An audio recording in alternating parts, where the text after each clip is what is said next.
Hey everybody, before we get into the episode for this week, I wanted to let you know that this actually was supposed to be published last week, but when I went back into it, I was having some technical issues. The file was corrupted. I had to actually spend a decent amount of time working through the computer stuff to recover the files because I wanted to do that instead of just redoing it because I had put 12 hours of work into it already. So the problem is that a lot of this is a week old. That might not matter to you guys. It definitely matters to me. And I'm going to get into a little bit more of what's going on generally at the end of the podcast. But I definitely have some things that I want to go over and let you all know. So with that, let's go ahead and get into what I had already recorded. And I hope you enjoy it. This episode of the EV Resource Podcast is brought to you by Titan Auto and Tire. Titan has some of the very few independent auto repair shops in Central Virginia that are qualified to work on EVs and hybrids. And from hybrids to Hummers, they fix everything. For more information and to schedule an appointment for your vehicle, go to TitanAutoTire.com. Coming up this week, CharIN pulls a 180 on Tesla's NACS connector. GM stops Bolt battery replacements. Stellantis plans to build a $27,000 EV and more. Well, hello, friends, and welcome to episode 157 of the EV Resource Podcast. I'm Zach Hurst, and each week I bring you the latest EV news, information, and interviews with industry experts. I've got a lot of great news articles collected to share with you this week, many of them really showing that automakers are consistently pushing performance boundaries and thinking about innovative features. And naturally, this means that the EV space and the future of the automotive industry is gearing up like never before. But it's not all about what's new on the roads. This week, I'm also going to turn my attention to an aspect of the EV battery cycle that's gaining increasing importance: recycling. The industry is making impressive strides towards a sustainable future, showing us that it's not just about driving electric, but also about recycling electric too. With a whopping 16 news stories lined up, we've got plenty to dig into. Some of them may already be on your radar from the podcast title, but there's a whole lot more to explore. So buckle up and get ready for an enlightening ride as we delve into the top stories from the week. Starting us off is an update about the CharIN Association. If you remember from episode 155, I had shared about their initial response to the announcement by Ford and resulting avalanche of support for adopting the NACS connector for North America. As many people, CharIN and myself, have pointed out, Tesla's NACS is not a real standard, despite their claims and the fact that the name literally has the word standard right there. However, it can be a standard, it just has to go through the right process, and this is exactly what CharIN is saying now. The association posted a response on the 12th that surprised me, but honestly, in retrospect, shouldn't have. It seems that CharIN is seeing the writing on the wall, that the increasing wave of support for adopting the NACS is growing, and inevitably, it will be the connector and charging standard for North America. In their post, they noted several things that expressed support for the standardization of the NACS. They reminded us that, quote, for any technology to become a standard, it must go through a due process in a standards development organization like ISO, SAE, ANSI, or others, and such a process is collaborative and enables all interested parties to contribute their ideas. Customers and the EV industry need trustworthy open charging standards to ensure confidence in the availability, reliability, safety, and adaptability of the standard over time. NACS should be submitted to standards bodies to unify the charging standards market in North America, end quote. So to me, this sounds like they're open to the NACS becoming an actual standard for North America, but reading between the lines, I think it would mean that Tesla would have to give up any ownership of the technology, which I expect that they will do eventually. I think they have to if they want to continue the support for their connector and software from others. I'd love to actually talk to people inside Tesla to kind of see what the conversation has been about this. CharIN even went further in their post and praised the work that Tesla had already done with the NACS to incorporate a few existing protocol standards, like using DIN 70121, which is a German technical standard that defines digital communication between an EV and a DC charging station. And that is getting a little older. And then ISO 15118, which is a newer standard commonly used with North American vehicles, because not only does it allow for communication between a vehicle and DC charging stations, but also AC as well. ISO 15118 also supports plug and charge functionality, where DIN 70121 does not. CharIN said that using these communication protocols in NACS, quote, helps build bridges across all charging standards in North America. These standards are also deeply rooted in CharIN membership and activities, end quote. The big part of the post was that CharIN is going to convene an open task force to align requirements to submit NACS to the standardization process. Basically, they're going to invite members of the association to team up and make NACS a true standard for all EVs. So I suppose the true question of the successful adoption of NACS will be not if other OEMs are willing to adopt it, because they're showing that they are, but when Tesla will truly give up all ownership. They have to. Next, I've got 3 articles about Toyota to go through. I'm sure you're not surprised by this. Toyota is being criticized for their slow shift to battery electric vehicles.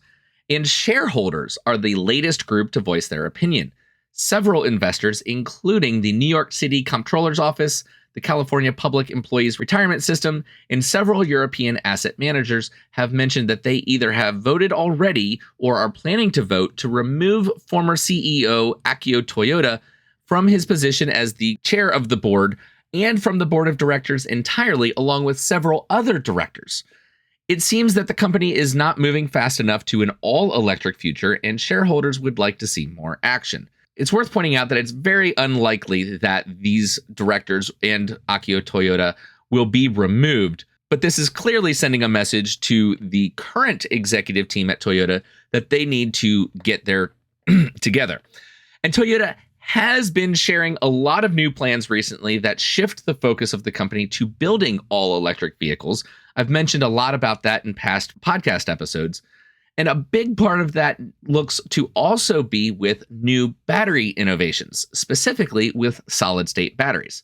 Now, this is something that Toyota has been talking about for years, but in a recent announcement, they're talking about making some breakthroughs. Now, there's no doubt that solid-state batteries are far superior to current battery technology, but to date, nobody has seemed to be able to transition from proof of concept in labs to actually making a battery cell that can be mass-produced and put into vehicles. Toyota says that their recent breakthroughs will address some of the common issues and expects to actually produce solid-state battery cells commercially by 2028. Solid-state battery cells would make a huge difference for the entire industry, not just Toyota. They would replace the liquid electrolyte that's used in standard lithium-ion batteries with a solid material, hence the name. They have the potential to offer much higher energy density, improve safety, have a longer lifespan, and potentially charge much faster as well. And Toyota says that theirs would charge a full charge in as little as 10 minutes. Now, obviously, we don't know the battery size or pack size. So, I mean, you could charge any battery in 10 minutes if it was small enough. But, we'll just go with it for now. They do seem to be quite ambitious with this, so I'm going to maintain a healthy level of caution. Until we see something concrete, Toyota is just talking. And also, it's good to point out they're saying things that might cause investors and the rest of us to back off slightly from our criticism, which seems awfully convenient. Until we see something, let's just, kind of set this to the side. Toyota also has plans to appeal to the traditional gearhead that has viewed electric vehicles as boring. After all, with an EV, you don't get the amazing sound of a roaring engine to tickle the primal instincts and awaken a deep sense of power and exhilaration. Sure, you get massive acceleration and G-forces, but admittedly, there is a disconnect between the driver and the car. You also don't get the fantastic feeling of rowing through the gears on a manual transmission, and that is something that Toyota wants to retain, possibly as an option in future electric vehicles. And to be clear, there is no reason for a manual transmission in an EV. In fact, short of the Porsche Taycan, Audi e-tron GT, and RS e-tron GT, EVs typically only have a single gear because electric motors make power across a very wide RPM band, something that combustion engines only dream about. Well, a recent patent application filed in late May reveals that Toyota wants to have a simulated manual transmission, not an actual multi-geared unit.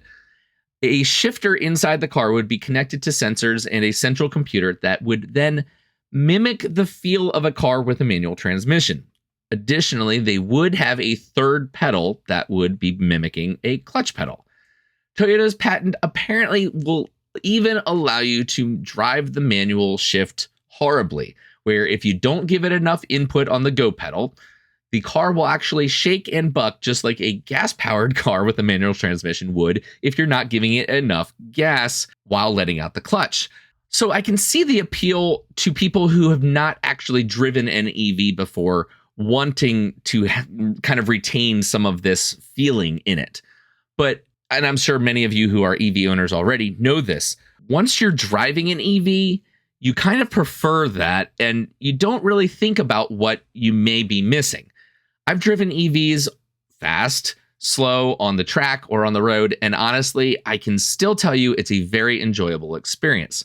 So I wouldn't want that necessarily in an EV. And that's fine with Toyota. They say that they will have the ability to turn all of this off in the settings, and the car could be driven like an EV normally would. Smooth, quiet, and apparently, as some would say, boring.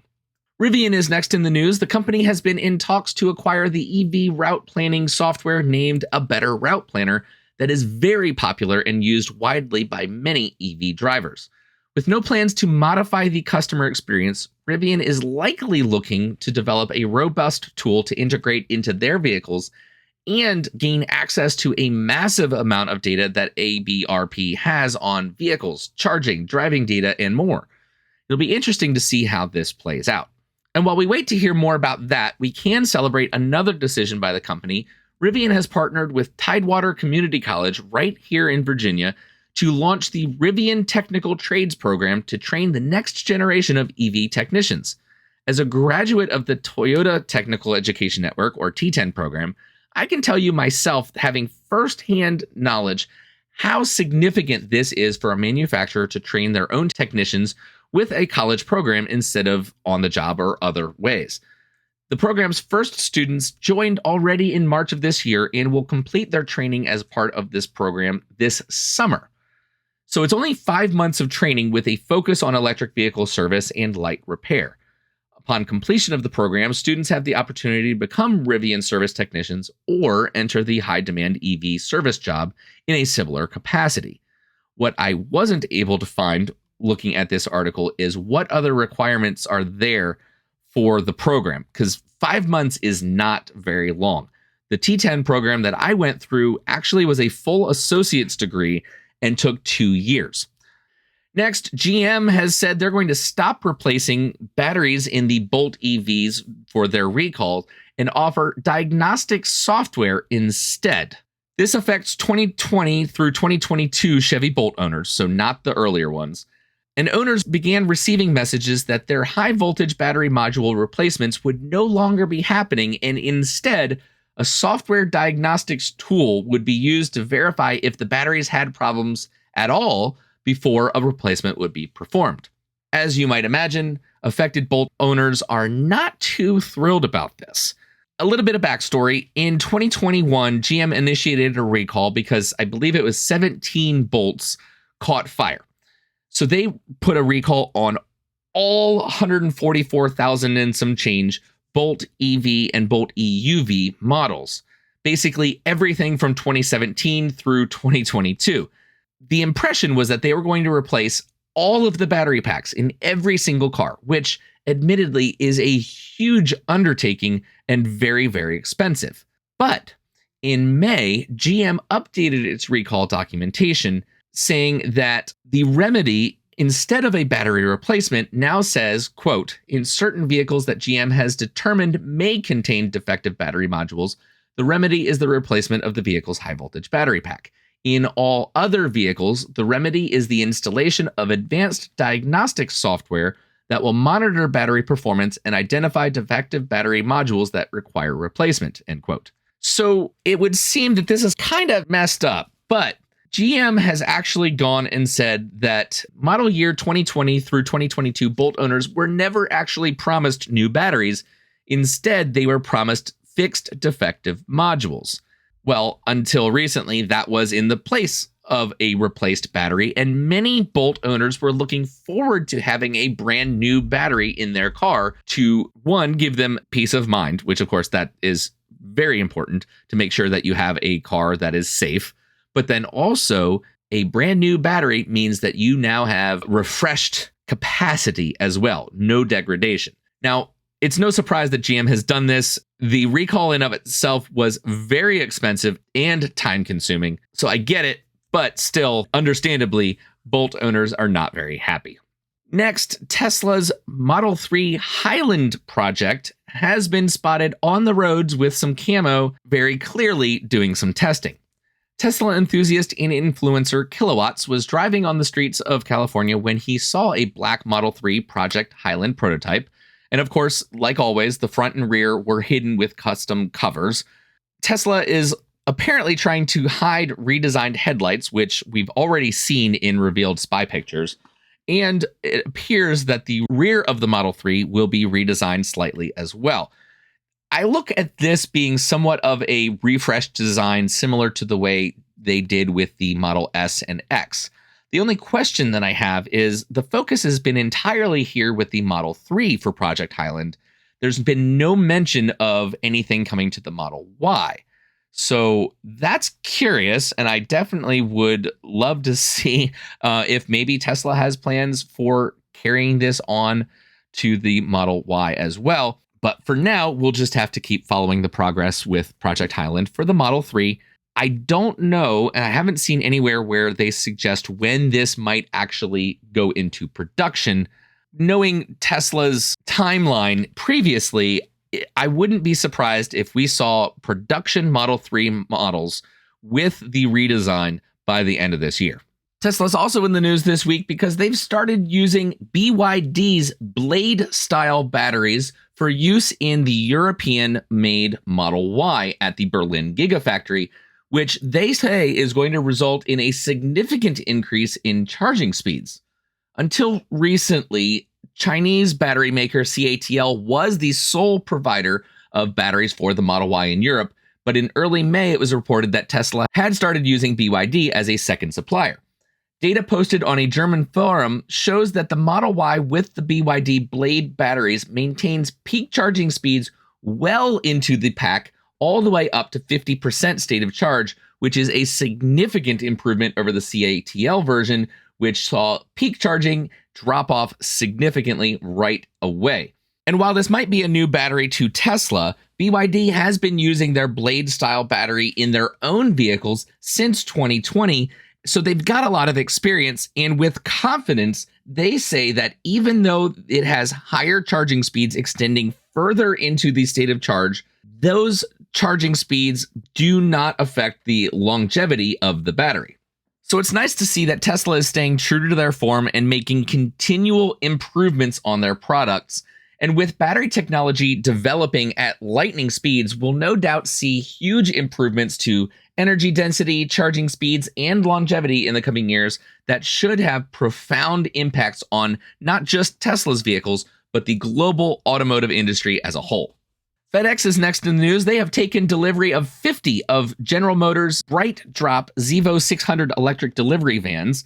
FedEx, which has a goal to transition its entire fleet to all-electric zero-emission vehicles by 2040, said the initial fleet of 50 EVs will service Toronto, Montreal, and Surrey. FedEx Express Canada is planning to expand its EV fleet footprint as additional charging infrastructure is installed across the country, with a plan to purchase 2,500 BrightDrop vehicles to place in operations in the coming years, including more than 400 vehicles that are already in operation in Southern California. Okay, and actually it looks like this is as far as the pre-recorded stuff got without having some issues with the files themselves. So the rest of the stories here I'm going to re-record because I want to give you at least the headlines. It's not going to be a whole lot. But Lotus has now developed the Evija X. This is a prototype performance vehicle based on the Evija that will eventually become a production car. And it seems like they just really want to push the boundaries of what they can do with the Evija platform.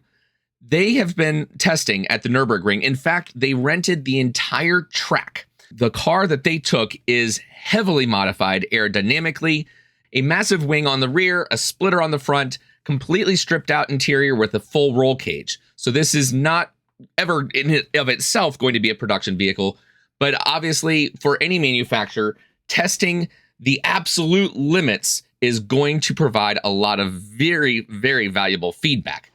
So it looks like they are trying to take the overall EV lap record away from the ID4 from Volkswagen. And the reason that I suspect that is because they made sure that no other traffic was on the Nürburgring when they were testing. They completely rented the entire facility in order to eliminate that.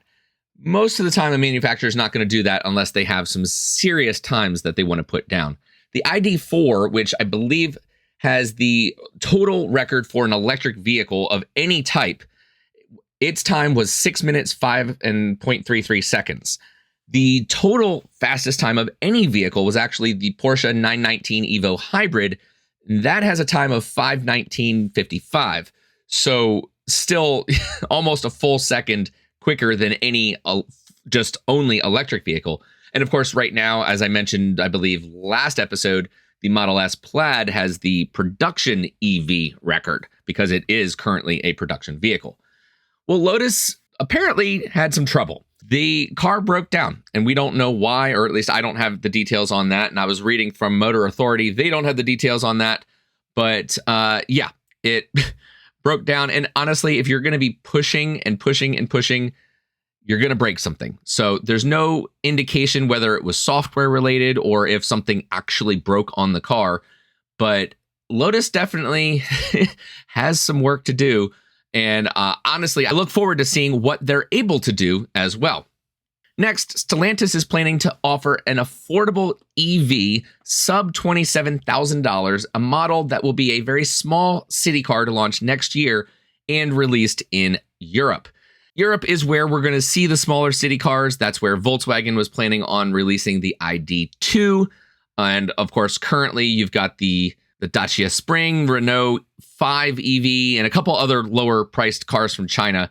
Stellantis vehicle here is going to be under the Citroën brand, and it will be the EC3 city car, obviously priced very, very affordably. And as a result, it should sell well, even in a market that is becoming much more competitive. On to the battery recycling stories.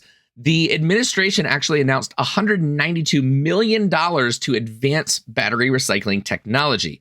So here, the Department of Energy is going to be providing $192 million to various organizations, companies that are pushing the technology when it comes to recycling EV batteries.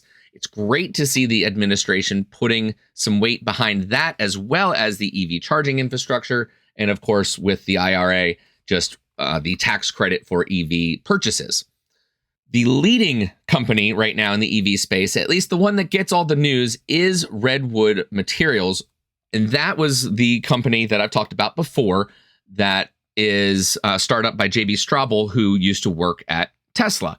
And I don't think it's related to the announcement from the administration, but Redwood has announced that they plan to produce recycled battery materials that could help power up to 1 million electric vehicles within the next 5 years. And as I've mentioned previously, and I don't even know how the science behind it works, but recycled batteries actually perform better than batteries that use virgin materials. So I can't wait to see the recycling part of the EV battery life cycle really ramp up, because we're going to see better batteries coming from a result of it. And lastly, for the news for this episode, which really would have been last week, I want to touch briefly on Volvo, the Volvo EX30. Now, there are a ton of YouTube videos out there. I definitely recommend, if you want a very in-depth technical look, check out the Out of Spec Studios video that Kyle Connor did. He really goes into some serious details.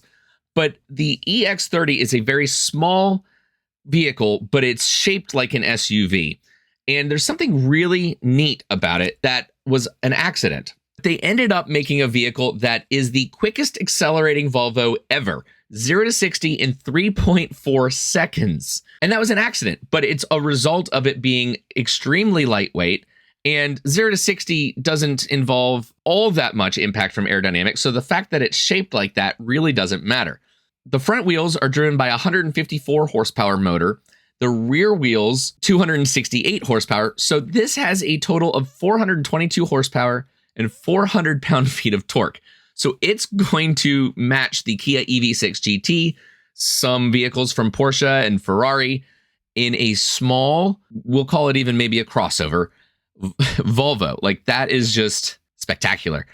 I cannot wait to get my hands on this and test it. And certainly when I do, I'm going to make a few videos. And when I do that, because I imagine that there are a few of you that are just as excited about the Volvo EX30 as I am.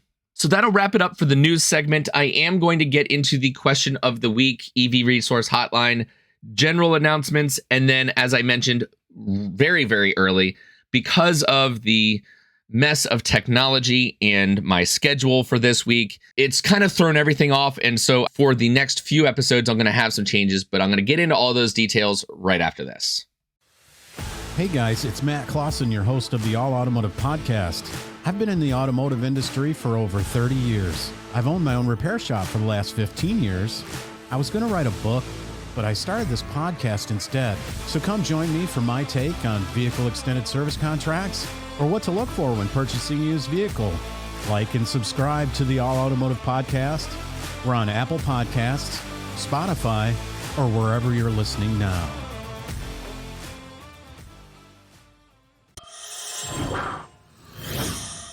Now it's time for the question of the week. Last episode, I had asked you all if you thought GM would bring back the Bolt EV or EUV on the Ultium platform. And 40% of the responses said yes, leaving, of course, 60% saying no. So it definitely looks like a mixed response. Generally, I'm not getting the impression that GM wants to sell affordable EVs until they can make a good profit on them. So, like everything else, we will just have to wait and see.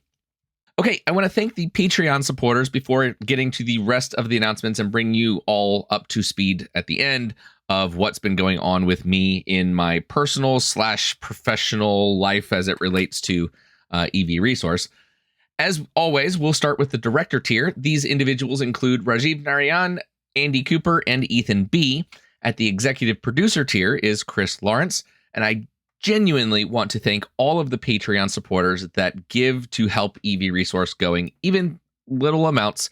It adds up and it does make a difference and really helps pay for a lot of the costs involved with running hosting and different software and various things that are important to, of course, keeping this going.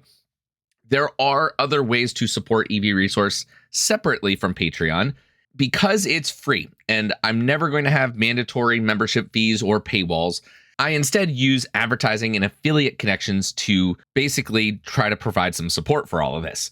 So on the webpage, there are a number of discount codes, deals. They are listed, basically the affiliate connections and advertisers that I have partnered with. So you can find that at ev-resource.com/deals. And then while you're on the webpage, go check out the shop section, and there's a bunch of Amazon products that I have links to. And any of those products, if you use the link, they throw me a small percentage when something is sold. So there's that. I encourage all of you to connect with EV Resource on social media. Facebook is definitely the primary place to find me, but I'm also on Instagram, Twitter, and LinkedIn. Okay, so let me tell you about this week first and kind of explain what happened with the podcast, because I had recorded on, Sunday, editing Monday, and then a little bit on Tuesday evening, and discovered that the file I was working with got corrupted. And I thought I had lost it entirely, and I was actually planning on re-recording just a short snippet of each news segment. And then I discovered that I did in fact have a backup of the original audio files. So what I did today is Sunday the 25th. I was able to put everything back together and do all the editing and record the last bits. And of course, it's 8:30 right now, and I'm still recording. But obviously, the intention here is to get this finished tonight and get it out there. The reason I couldn't work on it Wednesday, Thursday, or Friday, or Saturday, Wednesday afternoon, I picked up a Cadillac Lyriq. It is the first full battery electric vehicle from Cadillac. It is also built on the Ultium platform. And so I tested that Wednesday, Thursday, Wednesday and Thursday night. Friday was a family thing where my wife and daughter actually went up to Baltimore to the Inner Harbor to the aquarium. So then I had my boys here, and when it's me with an 8 and 9-year-old, naturally I can't get any work done on the podcast or anything else. I need either my daughter or my wife to be able to watch the boys while I'm doing this. Saturday was exciting. In the morning, I was spending some time with the Electrified Marina. They are located in Norfolk, Virginia. They have electric boats, all electric boats.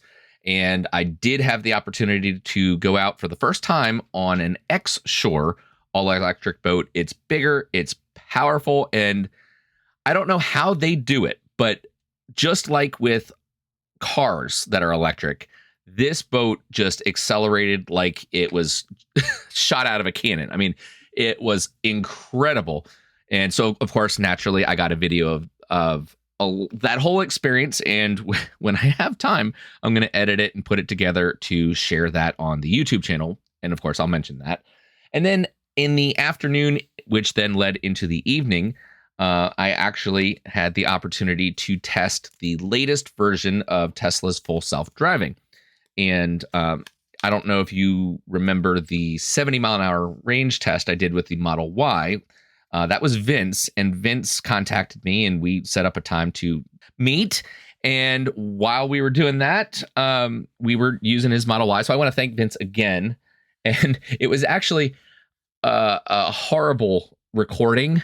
The cameras were not secure like they should have been. And I haven't looked at the footage yet. I hope it's something I can work with. But one of the cameras actually at one point had fallen down because the car braked so significantly. And like, honestly, it was just not a very professional. It's not going to be a professional video, but I think there's value to that. And Vince actually suggested that we title it "Two Idiots Test FSD," and so I'm gonna use that because I think it's hilarious. And honestly, that just describes the nature of that video. And it was really an interesting and a very enlightening experience to spend some more time with full self-driving on the Teslas, because before that, I only had about an hour with FSD in terms of the experience. So now I've got a little bit more. In the next few weeks, I am also going to be very, very busy. And what I have unfortunately done here by focusing on the news, I have been neglecting the interviews that I already have recorded. And those interview guests are very important to me. And so I'm going to shift my focus and prioritize getting all of the interviews done, getting them edited and finished. And I'm not going to be prioritizing the news. I don't want to forget about it, mind you. I do want to maybe sprinkle it in with some shorter news podcasts. But I just want you to know that I'm going to make a shift for the foreseeable future here. The next interviews that I have lined up, I want you to know kind of what to expect here. The next one's going to be with the solar car team at Virginia Tech. I think I mentioned that before. After that will be my interview with Matt Teskey, who is the CEO of ChargeWay. Then Kevin Green talking about the national grid and specifically Texas with ERCOT and some of the challenges that the grid in Texas has been facing. Obviously, they've had some nationally known problems. And then I'm going to share a conversation with Nathan Bowen of DC America, and then episode 162, or if I have news episodes in between, then obviously the number will be higher, with Anand Nankumandar, the CEO of Halo Car, and that actually would take us to the end of July, unless I can get them finished more frequently than just one a week, including the news. I don't know that I can do that. I would really like to, but in addition to all of the EV resource stuff, I am working on something else that absolutely has to take my attention and time, and I'll share a little bit about that in a minute. I also have other interviews to share with you as well. Nick Casas from Enchanted Rock, he and I revisit the microgrid topic, and I do have some others that are in the works. So honestly, I get so many interview requests that I could probably have a podcast specifically dedicated to only those. However, that is not my intent, and I don't plan on skipping the news that significantly. So, as you can see, with all of that, I am well into August, and it's just not acceptable to not have the news for 2 months. So I will be doing my very best to record the news to you all on a weekly basis as time allows. And that is the little asterisk disclaimer in all of this. I do expect that some weeks are going to be missed, and I sincerely apologize ahead of time if the reason that you listen to this podcast is to listen to the news. However, I owe it to the guests that I've interviewed already to get their conversations published as soon as possible. So that has to be where my focus is when it comes to this podcast for right now. Now, I briefly mentioned it. I don't remember how long ago it was, but one of the biggest reasons that I am so busy is that I have started a business in the EV world that is taking a lot of my time, as it should with any startup. You just kind of pour yourself into it. And it deserves that, because I truly believe that is going to be what I spend my future doing. Many of you probably don't know that I have a full-time job during the day. In the evenings and weekends, I fill my time with trying to launch 2 businesses, coordinate the Electric Vehicle Festival, which is the event in the fall, and then also spend my time with my 3 kids and my wife. So as you can imagine, there is never enough time to get it all done. Aside from that, the toll physically and mentally, there are days where towards the end of the day, especially, my brain shuts off and I can't focus on anything. And likely as a result of all that is why I have not been sleeping or eating the way I should be either. And I know I'm doing it to myself, but I am driven with just this burning passion. And I know that comes through. And those of you who have been listening to the podcast for years, certainly, I believe that's been conveyed. I just have to make the world a better place. As much as I've tried to turn this off or even just kind of back off a little bit, I can't. I honestly do not know how to relax or how to have free time. I enjoy everything that I'm doing. So it is fun for me, like going out on an electric boat and doing a film or testing vehicles. I enjoy it. It's fun. I love it. And I don't ever want to stop doing that. So it isn't about work-life balance, because this all is my life. And I know I've said I've needed help a few times with a lot of things, that there are things that people could do that could really take some of the things off my plate and help out. But as I mentioned before, I don't have money to hire anybody, and I don't have time to get more money either through advertising partners or, I honestly don't even know how else to monetize EV resource specifically. So if you have any ideas, let me know. I'm all ears. But without money, I can't really hire anybody in order to free up time to go get more. You can kind of see it's like a catch-22. All right, enough of that. I'm sure you've listened to me rant for long enough, but on the off chance that you have made it this far without turning the podcast off, I want to thank you. If I don't know who you are yet, and if I know who you are, you know it. So don't worry about that.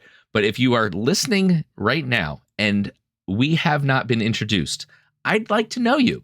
So please send me an email to hello@ev-resource.com. And I really would like to meet you, and at the very least, just learn who you are that happens to be listening right now.